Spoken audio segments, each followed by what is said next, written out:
Hello everyone, welcome to my channel. কেমন আছো সবাই? আই হোপ সবাই ভালো আছো। আমিও অনেক অনেক ভালো আছি। তাই আজকে চলে এসেছি তোমাদের সামনে, তুলে ধরছি আজ বারুইপুর মিলন মেলার কিছুটা তোমাদের সাথে শেয়ার করছি। তো বন্ধুরা, কে কে বারুইপুর মিলন মেলাতে এসেছো অবশ্যই আমাকে জানাবে। আমি তো চলে এসেছি আজকে, তোমাদের সাথে সেই ভিডিও আমি শেয়ার করছি। তো মিলন মেলাতে আসার জন্য ওখানে টিকিট কাউন্টার রয়েছে, টিকিট কাউন্টারে টিকিট কেটে তারপরে ভিতরে প্রবেশ করতে পারবে তোমরা। কি নেই এই মিলন মেলাতে, বাচ্চা থেকে বড় সবার জন্য সব কিছুই রয়েছে, তোমরা যা চাইবে তাই পাবে। এই মেলাটি 1 মাস ধরেই বসে, আমাদের বাড়ির কাছেই মেলাটি বসেছিল, তাই চলে এসেছি। কে কে তোমরা এসেছো অবশ্যই আমাকে জানাবে কমেন্টে। আমিও চলে এসেছি আজকে।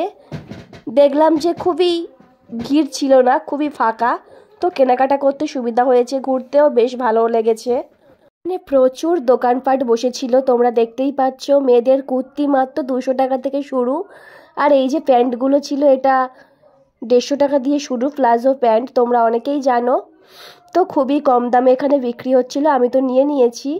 তো বন্ধুরা, সম্পূর্ণ ভিডিওটি দেখতে থাকো আর সঙ্গে থাকো।